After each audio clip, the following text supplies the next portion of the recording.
Hello, I'm Monica Price and you're watching Cuppa TV. Today I'm joined by a singer-songwriter who started his musical career in the West Midlands but has ended up winning The Voice in Austria. We welcome James Cottriall. Also, wait for it, Mr Simon Cowell is in the building, but in the form of professional lookalike Andy Monk, who comes and shares his stories with us.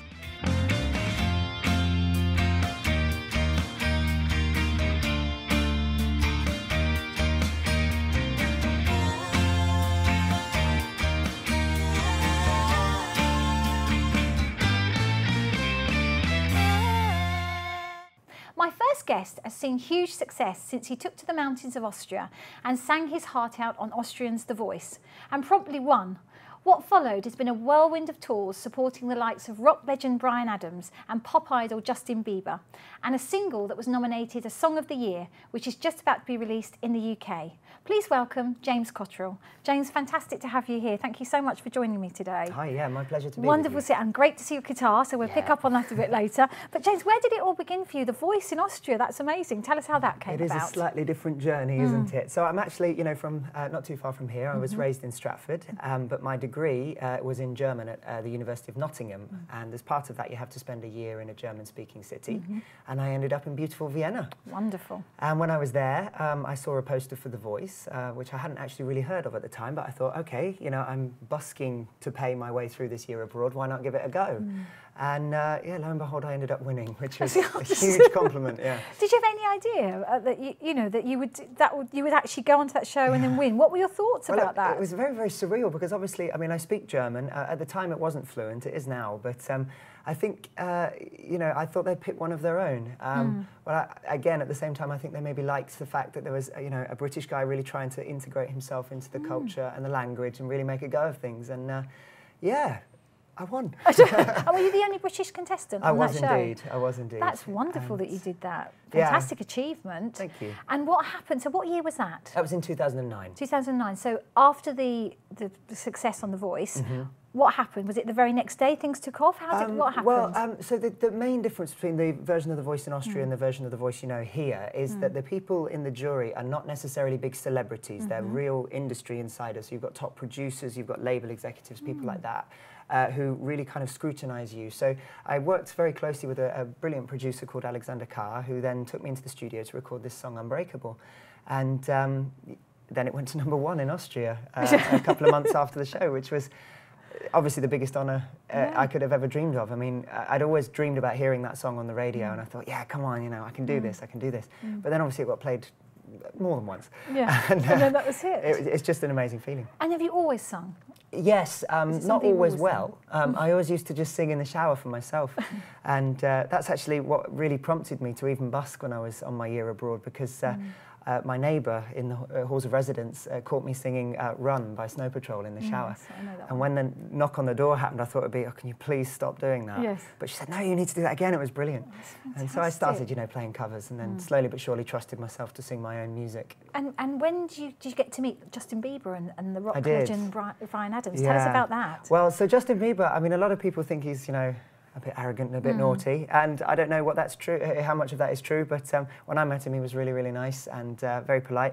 I only saw him fleetingly. He has a very, very busy schedule, but he rolled up on a Segway, rolled back, because he didn't recognise me at that point, and said, hi, how you doing? I said, oh, I'm James, thanks for letting me support you tonight. He said, yeah, that's brilliant, looking forward to hearing you, and off he rolled. Great. And whereabouts was that? That was in Vienna, a huge show, obviously, and it was absolutely fantastic. And then again with Bryan Adams, I mean, that's possibly the greatest honour of my career so far, because he stood on the side of the stage for my entire set. I thought he'd do the polite thing and, you know, 30 seconds, make sure I see him watching, and then go and do his things, because he's obviously also a very busy man, but he said he really enjoyed it, and I can believe that if you decided to spend, you know, over half an hour on the side of the stage. So how wonderful is that? Whereabouts was that? Was that again in Vienna? That was in the south of Austria in a town called Graz. Fantastic. So really, Austria's done you very well. Yeah, it's been very, very It's been very... beautiful. And you lived there? I did live there for 6 very, very happy years, and now I've moved on to sunny California. Oh, yeah. We'll talk about that later. We'll bring back some sunshine over here, please. Yeah, Yes. well, you know, sometimes it gets boring. No, it doesn't. It never gets boring. So your life changed dramatically then, by the sounds of it. Yeah. So was that the way that you were going? What were you going to do when you left university? What was the plan? Well, the original plan was to become a lawyer. You know, I'm so glad I'm not. But it does help because I did do a couple of contract law courses when I was at the University of Vienna for that gap year, and you know, it means I can see the fine print. And where did you study music? I didn't. You didn't? I'm a self-taught guitarist, self-taught singer. I did have piano lessons when I was young, and I think that basic training really helped. But I think the most important thing in music is ear and feeling, and if something feels right, it usually is. Because you know, music theory is very important, and for classic, it's absolutely essential. But I think a certain massive ounce of heart and soul is equally important. And who inspires you? Is there any one thing that inspires you, or one person? Well, Sting is at the top of the pile because of his songwriting. I think Johnny Cash, because of his rhythm, he just played guitar in such a unique way. And vocally, I think Michael Jackson was the best, but not because of what he sang, because of what he didn't sing. It was all the in-betweens, the way he did those, you know, the things with his breath was so interesting. And all three of those are at the top of the pile. That's fantastic. So you're living in California. We'll talk about that now. So you're living in California. Yeah. So how long have you been living in California? I've been there since last September, and it's been extremely happy. I mean, I've been going backwards and forwards and spending more and more time there because I've been producing there with another great producer called Doug Petty, who, you know, played "Da-na-na" on Britney Spears' "Hit Me Baby One More Time," and all of a sudden he's super famous, you know. But he's a superb pianist and a great guy to have had work with me as well. So you moved from The Voice, so now you're in California. So tell us about what you're doing now, James. What are you doing now? Yeah, well, now I'm actually, you know, back in the UK, which I had missed. You know, I only came back for holidays and to see family and friends, and I thought it's time to really bring the music home. So I'm in the middle of a 24-date tour. Fantastic. And you know, I've been up and down the country, and delighted to say that when the album comes on the 4th of May, which is going to be, you know, self-titled, James Cottriall, just so people get to know how to spell that awkward surname, I'm going to be doing another 30 shows right the way up to Terso, the tip of Scotland, and right the way down to Cornwall, so really everywhere. Because you've been in Birmingham, I saw in February. Yeah. You were here, and you're coming back to Birmingham, That's right, are you? yeah, so I was playing at the Wagon and Horses in Digbeth a couple of weeks ago. That was a lovely show with two local fantastic artists called Civil Disobedience and Guy Jones. They were both stunning musicians, and I'm definitely going to be playing with them again because I was just so impressed by them at the Tower of Song on that's on Saturday the 8th of May. Oh, so you've got Excuse so me, much Friday going on. the 8th Friday of May. the 8th But of it is May. May the 8th, that's the important bit. But you've got so much going on. Yeah. And your single's just been released, which is here. You brought us along Unbreakable. today. Yes, I'm so Unbreakable. delighted this is out. I mean, there it is, Look. half of my face. But it's great. And again, was that written about anybody in particular? It was. So that song I wrote very, very quickly as soon as I got dumped after my first love. And all those raw emotions that came out, I thought I need to write these down immediately.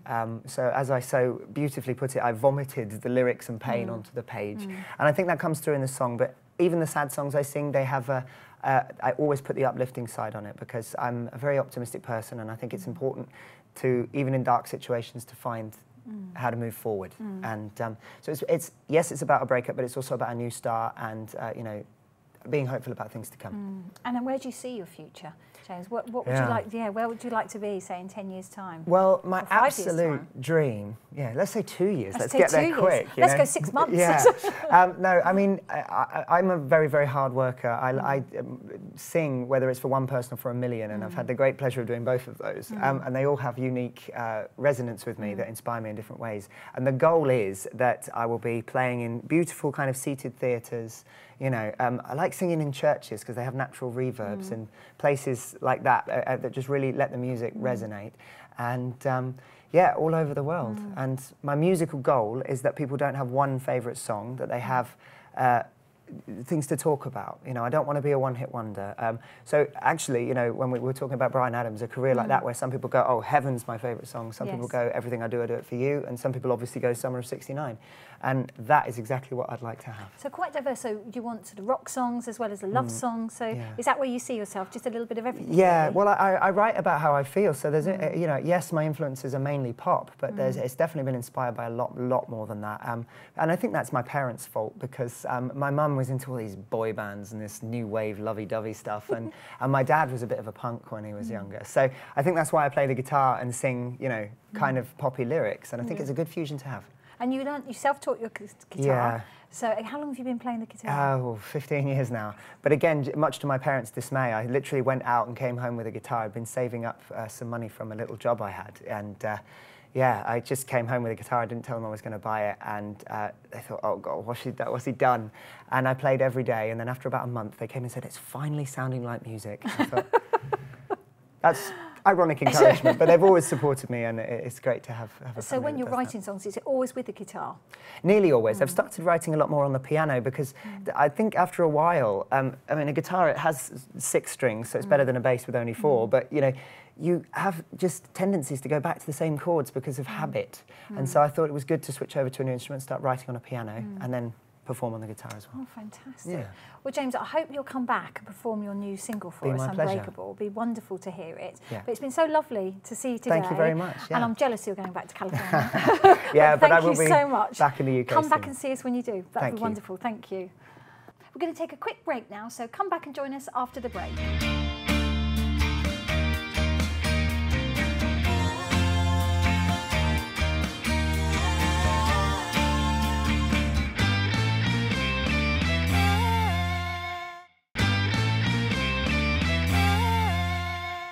Welcome back. I'm now joined by a man who spends his life wearing those very famous high-waisted trousers, dark glasses, and that hair we love to hate. A professional lookalike for over 10 years, he has mingled with the stars, met the famous music legends several times. Please welcome Andy Monk, or should I say, Simon Cowell. What do I call you? Simon, Andy? Whatever you like. Hi, Monica. It's nice to be here. Very, very lovely to have you on the show. Thank you so much for joining us on Cuppa TV. It's incredible, the likeness, especially with your glasses. It's incredible. So tell us how that journey started, Andy. Well, how did you become Simon Cowell? I have to sort of lay the blame at the feet of my brother, Jeff. Right. He was saying, you've seen that guy, Simon Cowell, on Pop Idol at the time. He said, you could get some lookalike work working as him. I said, well, I don't know. He said, well, what have you got to lose? Get some pictures done, send them off. So I thought, well, good idea. So I did, sent them off, and the work started to come in. Isn't that incredible? And when was that? Gosh, that was 2002, 2003, actually. Fantastic. Initially. And what did you start doing? What was your first sort of job? Do you remember? Yes, the first job was judging a talent show in Manchester in a pub. So that was my first official engagement. Getting changed in the car, just fun, you know, getting the final sort of things It's all sorted. glamorous.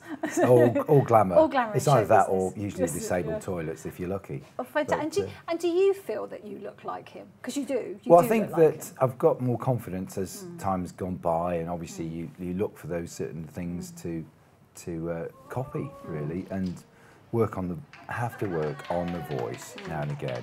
Yes. I don't keep it up all the time, but, you know, things like that. You try to sort of train yourself as best you can to take on the characteristics of the person you're portraying. And where does it take you? Does it take you all over the UK and abroad even? Where does it take you? Yeah, mostly in the UK.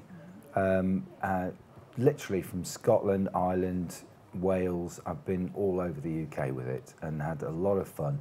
Met some beautifully, some lovely people. Some lovely people. That's great. And what's been one of your favourite gigs, would you say? I think the favourite gig really had to be Britain's Got Talent in 2010. Oh, tell us about that. What did you do there? Well, I was. we had 7 lookalikes in that show, and if you look back, and you'll find it. But it was the chip and doubles with 7 lookalikes, including myself. I was the last one to appear. We came on dressed as monks in white masks and black gowns. One by one, each character is revealed. Till finally Simon comes on. I shared the stage with Ricky Gervais, Gordon Ramsay, Will Smith, Mr. T, James Bond, Daniel Craig. Oh, fantastic. And these were all lookalikes, were all they? lookalikes, yeah. And also we had David Beckham. So it was great. It was really surprising. It's quite a fascinating business, isn't it, really? I think You it know, is. But I think people don't really realise it goes on unless they read about it perhaps in the newspaper. No, but, that's right. you know. Because the fun about it is that you're obviously not the real character, but No. people sort of look at you and think, oh my God, you look so like that character.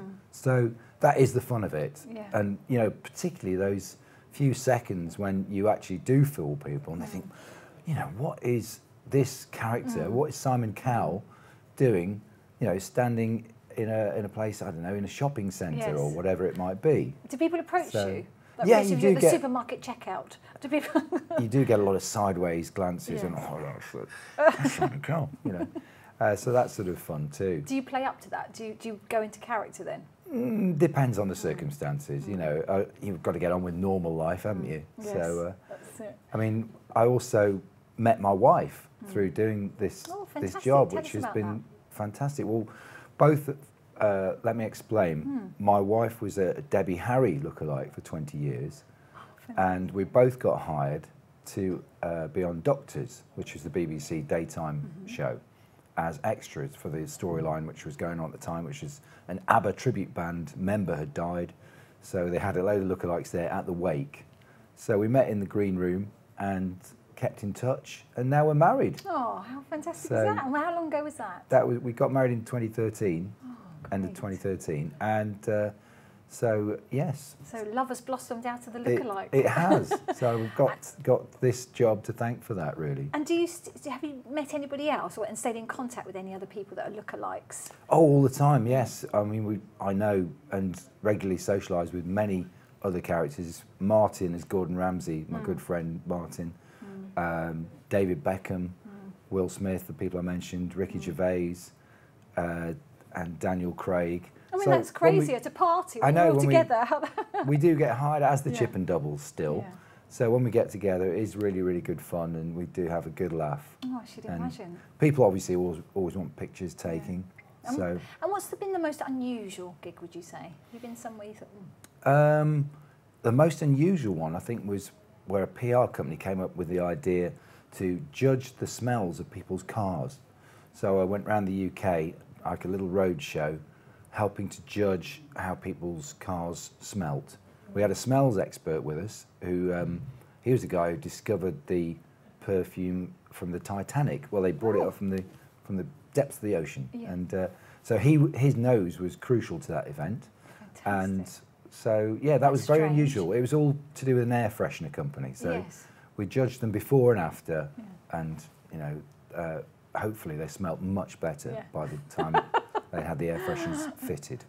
And then what else do you do? Let's see the man behind the glasses, may Well, we? okay, there we go. There he is. Yeah, But you still look like him even with the glasses off. right. So, but Andy, tell us a bit about what else you do. Well, I do. I'm a DJ, so I've done that for many, many years, and so for social events and all that sort of parties, that carries on. I played in a band. Tell us about that. Yeah, I played in a band. It lasted for about 2.5 years. So we recorded an album, 4 of us. We got through 3 drummers during that time. Did you? But really pleased to have been able to record it was kind of a rocky album, but with some good contrasting tracks on it. So I think the fact that, you know, I've been in a band and I portray Simon Cowell, who doesn't actually play an instrument himself, but, you know, it's kind of a novelty, I hope. And are you still playing now? Do you still play? I still play bass and sing, and as does Rose, my wife. So, you know, we're hoping in the future we can do some more stuff together a too. tribute band, maybe. Exactly. That sounds possibly. like a good idea. You'll have to come on Cuppa TV and Yeah. and Well, show us I what will you get. do. I'll get a copy of the album to you. No, It's, that would be the fantastic. band's called The Deeper, Yes. and the album is Red Gold Dream, and it is available on Amazon and iTunes. And what sort of music is it? Well, influenced by Stereophonics, The Clash, probably Deep Purple, and some early rock bands. So, you know, I think there's a lot of influences in there. I mean, Fantastic. I really like to sell copies of the album, especially in memory of Mike, the singer, because he lost his battle with cancer back in 2011. But at least we've got, as a legacy, he's left behind the album that we've made together Oh, how with the rest of the wonderful band. is So that was. And how can people get the album? You can download it Download as a download from iTunes and Amazon. Yeah, so Red Gold Dream by The Deeper. have a listen. Oh, that sounds great. Yeah. So what's the future for you, Andy? Will you continue to be Simon Cowell? Yeah. And continue with your music Yeah, as well? I'd like to do both, yeah. I think they all fit together really well. I think that in the future we've got lots of comedy aspects that we can work on. We've done a few little pilot bits and bobs, so we'll have to wait and see what happens in the future. There's a few things that we're talking about at the moment. Yes. So there's lots of potential. Lots of potential there. Yeah. And will you continue to be Simon for the next sort of I'm very foreseeable glad to future? portray Simon. I have worked with him a couple of Oh, times. have you? Fantastic. I've doubled for him on One Chance, the film about the life of Paul Potts, for the audition scenes in that. A couple of days filming that was. And also Comic Relief 2013 when he marries himself. So I had to pretend to... Oh, yes. Oh, was that you? That was me, shot from the back. I remember that. They Yeah. had to sort of obviously get a double Yeah. in for that. Yeah. So I had to pretend to sort of kiss him and take the veil off his head. Oh, fantastic. And when he met you, Yeah. did he say, well, you look like me? What did he say? Well, he said, originally when I met him was back in 2003. And he said, do you know what, Andy? He said, if you can make some money out of this, brilliant, go for it. So there we go. So That's excellent. he was a really nice guy, Yeah. actually. You know, you might think that perhaps he's sort of a bit arrogant and sort of stand-backish, but not at all. No, he was really, really pleasant, and he remembers people's names very well. Oh, that's wonderful. So it was good to meet him again. Fantastic. So I met him quite a number of times over since then, and I get asked to work on X Factor and Britain's Got Talent, doing little cameo bits here and there. Oh, that's Yeah. great. So have you got anything lined up the next few weeks to play him? Or go anywhere, Yes, I've be got a with him? few bookings coming Oh, up. good. In fact, in the next few days, it involves all places beginning with S. So we've just done Southend, it's Southampton and Surrey. So it's those are the places that are coming up very soon. Fantastic, excellent. Well, that's it for today. I'd like to thank all of my guests for joining me. Please do get in touch with us either on Facebook or Twitter at Big Centre TV, or you can email the show. Come back and join us soon. Thanks for watching. Bye-bye.